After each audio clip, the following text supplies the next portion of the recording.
So in the book, you talk about the 4 waves of AI. Right. Let's take 1 second and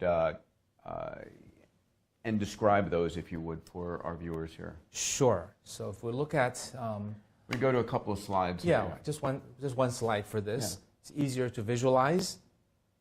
As you said, the internet AI was the first wave.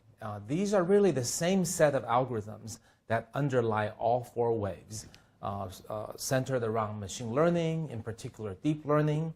These technologies that were advanced between 5 and 10 years ago are now finding applications everywhere because the technologies are generally applicable with some expertise involved to power a Google search and all the way to an autonomous vehicle. Mm-hmm. So if we think about application areas, I think they will come at different times. The earliest ones to hit are the internet applications. And the reason behind that is machine learning works by taking huge amount of data and with not much human intervention other than tagging the outcome. Mm-hmm. That is, you don't, if you want to build a application to give out loans, you don't have to teach it what specifically is important, income, address, or rental cost and things like that.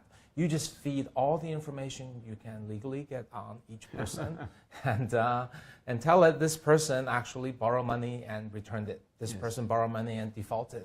And you give it huge amounts of data, and then the system decides what are the important features for it to look at. And this is basically neural nets and deep learning. Yes? Exactly, yeah. exactly. And then, of course, some human guidance is okay, but most of us would think we want to go in and program exactly how to give the loan. But actually, the more data and less programming actually makes it better. Yeah. So that makes it a magical black box that works so much better when you have more data. And coming back to our 4 waves, the first wave, not surprisingly, is the internet wave. Because where else do we have more data, right? The internet. All the clicks you have on Amazon or the Chinese Tencent or Alibaba or Google or Facebook, every click you make is showing some intention mm-hmm. and showing some satisfaction, purchase, or something that causes the website to know more about you. Amazon would know what things you're inclined to buy, and therefore what things people like you are inclined to buy, and so on. So they can optimize the engine to either improve the user experience, increase the usage rate, the usage time, or to maximize their profit. So that ability in that deep learning black box enabled a lot of internet companies to make a lot of money because they now had a magic knob that allowed them to say, well, today we're going to make Amazon users more sticky, stay longer. Well, now we need to monetize them better. So it's almost like having a magic knob over your business. And that's why the current giants of AI are all internet companies. Sure. Facebook, Google, Amazon, Microsoft, and Baidu, Alibaba, Tencent. These are the 7 giants. Now, of course, any new internet company that's got 1 million daily active users, the Snapchat or the Pinduoduo from China, they'll be able to use AI too. So this will go on for the internet wave. The second wave is the business wave. And that's for corporations that have historical or stored data for legal reasons or other reasons, such as banks have all the transactions of users, insurance companies have all the claims of the users, hospitals have all the illnesses and treatments and symptoms and whether people were cured or survived. They have those records. And those records can now be brought to bear and teach the machine learning system to perform the historical business process functions, such as banks giving out loans or deciding if a credit card use might be fraudulent, or hospitals coming up with ways of treatment, insurance companies deciding if claims are legitimate. So these business applications, typically buying AI from AI suppliers to plug into their business process, that's the second wave of AI. You know, when I'm talking to executives from countries around the world, I was just down in Brazil for a week meeting with, I don't know, a few hundred CEOs, And one of the things that none of them truly realize is that their data that they have resident is an asset that they're not counting on their books. Right.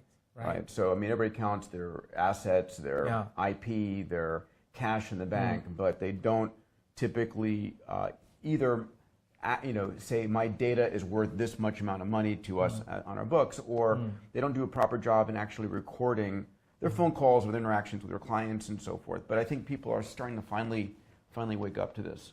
You're exactly right. This is a danger and a liability that traditional companies view the data repositories as a cost center. Yeah, instead of a profit center, right? Yeah, so the people managing them are, how do we save money? How do we back up the data, put them on cheaper storage, as opposed to how do we actively use it to make money and save money for the companies? So that mentality shift is going to differentiate the traditional companies that will win from those that will lose. Yeah. Let's go your third wave. Yeah, so the first two waves are with big data that already exists in some format. The third wave is very interesting. I call it perception AI. So you can think about it as digitizing the physical world, collecting information in our world that were transient, sounds, vision, scenes that really just go before our eyes, literally speaking, and we lose them. But now with perceptual AI, we can hear them and remember them, see them and remember them, and use them to trigger applications that were not before possible. So number 1 and 2 are doing things we could do before, but doing them better, saving money, making money. The third wave is listening and watching like we could never do before.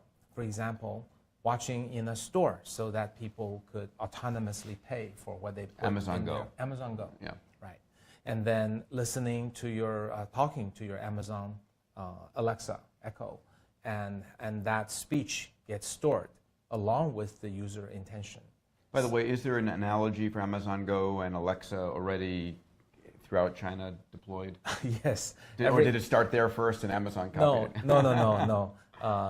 In these two cases, we can come back to Chinese entrepreneurism. We will, yes. They are doing some brand new things, excitingly, differently from US. But in these two cases, Amazon was the first. Yeah. And then the Chinese companies said, let's adopt it in a different way.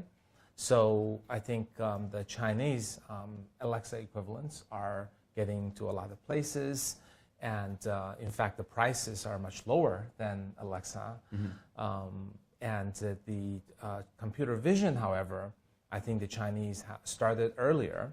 Autonomous store, the Amazon started as a concept, but I think Chinese companies are launching it much faster. Yeah. So we've invested in a company called F5 Future Store that is doing autonomous fast food. So basically you go in, recognize your face, place your order, then it makes your noodles for you. You can eat there. And then we've invested in another company that is helping the grocery chain called Yonghui gradually autonomous enable their stores, starting with sales forecast, automatically using computer vision to count inventory, moving to customer tracking, online, offline integration, and then eventually to automatic checkout by computer vision. So we can see... Yeah, to summarize then, wave three is, again, generating the data through perception, through sensors. Through sensors, not only cameras, microphones, but also heat sensing, motion sensing, depth sensing, 3D reconstruction, LiDARs, all kinds of sensing that allows a computer to basically understand what's happening in an environment, whether it's our face, our emotion, a car, a license plate, someone with intent to purchase, with the actual purchase. So all that becomes captured, making the operation, business entity, offline as smart as the ones online.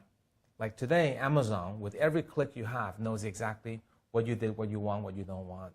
But in the future, when you go shop in a grocery store, it will have the same knowledge, and therefore becoming much smarter on inventory management, sales, shelves to have put in, sales to have, discounts to use, and also teaching human assistants how to better help and assist you. It's not just a question of replacing humans. And that's just in retail. You can see that extending to corporate to hospitals, clinics. You can see that extending to learning and education, schools. So it's really everywhere. And your fourth wave is which? Well, if the third wave added ears and eyes, the fourth wave adds hands and legs to the AI. So it can move about, it can manipulate, it can pick things up, it can do things with objects. That obviously is harder because it requires mechanical engineering, dexterity, and advances that aren't as fast-moving as computer vision, speech, and deep learning. But they will catch up. So the most commonly used example is autonomous vehicles. And that will migrate from fixed environments like forklifts, parking, and mining, tourist attractions, and shuttles to highways and then to public roads over time. So L1, L2, L3, L4. Similarly, robots will start to happen in manufacturing. And then within manufacturing, they'll start with simple things like inspection. They'll go into warehouses, starting with simple things like packaging your box that Amazon ships to you. So you're on the board of Foxconn, which is one of the now largest users of robots. Yes. And growing. Right. But when I think about robots, I think about what our friend Mark Raybert at Boston Dynamics is doing, which is some of the most extraordinary, at least visually extraordinary robots. Is there who's leading the construction of robots in China these days? Well, there are a lot of companies, but the robots that are in factories don't look like Mark's robots. Yeah. Mark's robots have arms and legs, and they're like animals from Black Mirror. The factory robots are just machines. Yeah. They're smart machines. Think of it as Tesla factory, right? Tesla factory, in fact, uses robots from KUKA, which is now a subsidiary of the Chinese company Medea. Okay. So I think a lot of the leaders in the mechanical aspects are still in Germany and Japan. But through acquisition and partnership, China is growing in that space. Within Foxconn, we're starting more with the inspection aspects, which are more straightforward. And also, I think within manufacturing, having robotics take care of industries that are slow-moving was more suitable than fast-moving. What I mean by that is bicycles haven't changed for a long time. Yeah. Air conditioners haven't changed that much. So robots can be built to do the one thing that's needed to build them. But phones change all the time. Yeah. So humans can change as phones change, make small changes. Interesting. But takes longer for manufacturing. That's a fascinating idea.